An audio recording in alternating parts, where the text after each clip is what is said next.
नमस्कार। ये वीडियो खास तौर पे उन गार्जियंस के लिए बना रहा हूं जिनके बच्चे अभी क्लास 10th से 11th में जा रहे हो। जरा ध्यान से मेरी बात को समझिएगा। और किस विषय पे बना रहा हूं, विषय सिंपल सा है कि 11th में पहुंच के बच्चे को क्या इलेक्टिव दिलाना चाहिए और खास तौर पे क्या कंप्यूटर दिलाना चाहिए अथवा नहीं दिलाना चाहिए। इसी प्रश्न के उत्तर के लिए ये वीडियो बना रहा हूं। देखिए, ऐसा है, जब बच्चा आपका 10th से 11th में जा रहा होता है तो उसके स्टूडेंट लाइफ में, उसके विद्यार्थी जीवन में दो बड़ी घटनाएं घटित हो रही होती हैं जिसमें आपको और हमारे जैसे टीचर्स को उनकी मदद करनी चाहिए।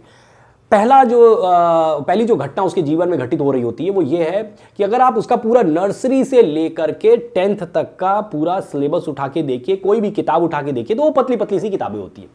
11th में आते ही वो किताबों का वॉल्यूम एकदम से बढ़ जाता है। दूसरी चीज, यदि वो IIT JEE या नीट दे रहा है तो उसमें क्या हो जाता है कि जो मतलब 11th की किताब है और प्लस 12th की किताब है, फिजिक्स की, मान लीजिए इतनी मोटी 11th, इतनी मोटी 12th की, वो दोनों मिला के फिर आपके JEE या नीट में आता है। उसमें जो है ऐसा नहीं है कि जो 12th में पढ़ा जाएगा केवल वही आएगा, पूरा सिलेबस 11th और 12th का आता है। यानी अगर आप देखें तो 10th के सिलेबस के रेस्पेक्ट में 4 गुना अकेले जो है 11th है और 4 गुना 12th है, तो यानी 8 गुना सिलेबस उसे IIT JEE या नीट में देना है।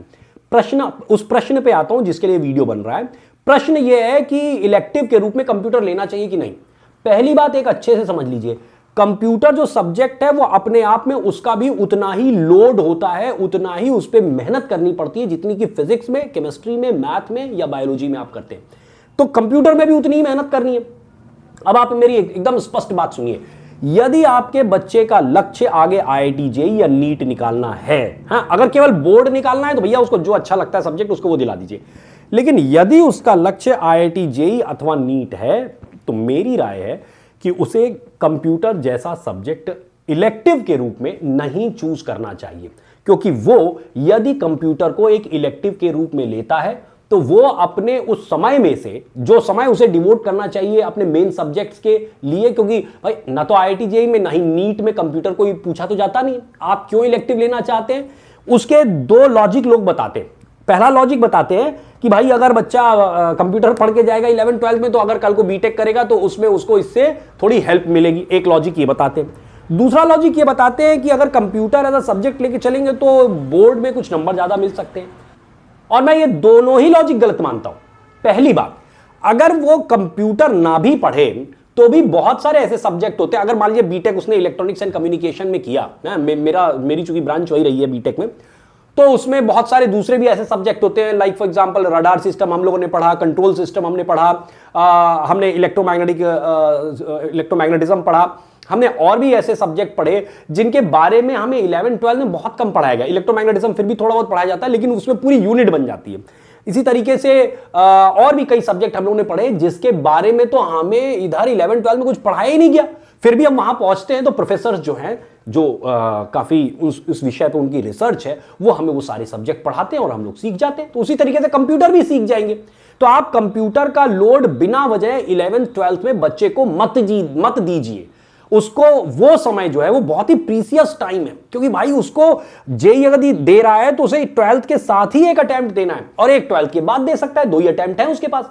तो यदि आपने उसके उस टाइम को कंप्यूटर में लगा दिया है ना, पता चला कि एक तो JEE के लिए कोचिंग कर रहा है फिर एक कंप्यूटर के लिए भाग रहा है, तो जो ये समय उसका इधर उधर में बर्बाद हो रहा है, उस समय को बचाना ही और उसे सही राय देना ही। क्योंकि बताया ना, उसके जीवन में 10th के बाद तुरंत बाद 2 बड़ी घटनाएं हो रही हैं। एक घटना हो रही है सिलेबस 8 गुना अब उसे तैयार करना है और उसको आइडिया नहीं है कि 8 गुना सिलेबस कैसे हैंडल करना है।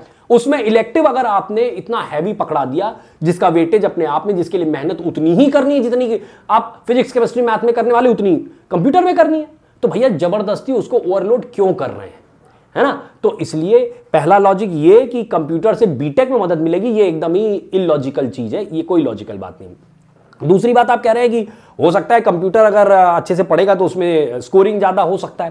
भाई ये भी जो है लॉजिक गलत है। मतलब मैं तो मानता हूं अगर 4-5 नंबर, इससे ज्यादा का फर्क नहीं पड़ता। अगर आप दूसरा कोई इलेक्टिव लेते हैं, फॉर एग्जांपल आप हिंदी ले लेते हैं या फिजिकल एजुकेशन ले लेते हैं या अलग अलग स्कूल्स में अलग अलग वो होते हैं सब्जेक्ट, तो जो भी आप सब्जेक्ट लेते हैं, हो सकता है कंप्यूटर अगर आप अच्छे से पढ़ेंगे तो 5-7 नंबर 8 नंबर ज्यादा आ जाए, ऐसा हो सकता है। लेकिन मेरे भाई ये भी तो सोचो, उस 5-7 नंबर के चक्कर में आपने अपना जो उस बहुमूल्य समय था, उस बहुमूल्य समय में से भाई दिन में तो वही 24 घंटे हैं, उन्हीं में से कुछ घंटे आपने कंप्यूटर को पकड़ा दिए, जो कि मतलब आपके ना तो नीट में पूछे जाने वाला है ना जेई में पूछे जाने वाला है। तो वो आपका समय केवल वो 5-7 नंबर बोर्ड के लिए आप बर्बाद कर रहे हैं, वो कतई मत करिए।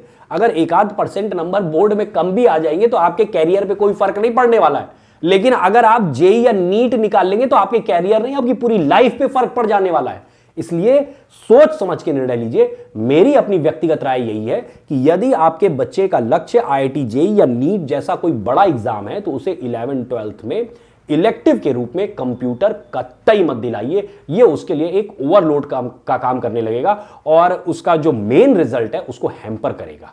उसका जो मेन लक्ष्य है उसकी तरफ उसे बढ़ने दीजिए, क्योंकि उस लक्ष्य में कंप्यूटर कोई मदद नहीं करने वाला है। आई होप मेरी बात आपको क्लियर हो गई होगी। जय मां शारदे।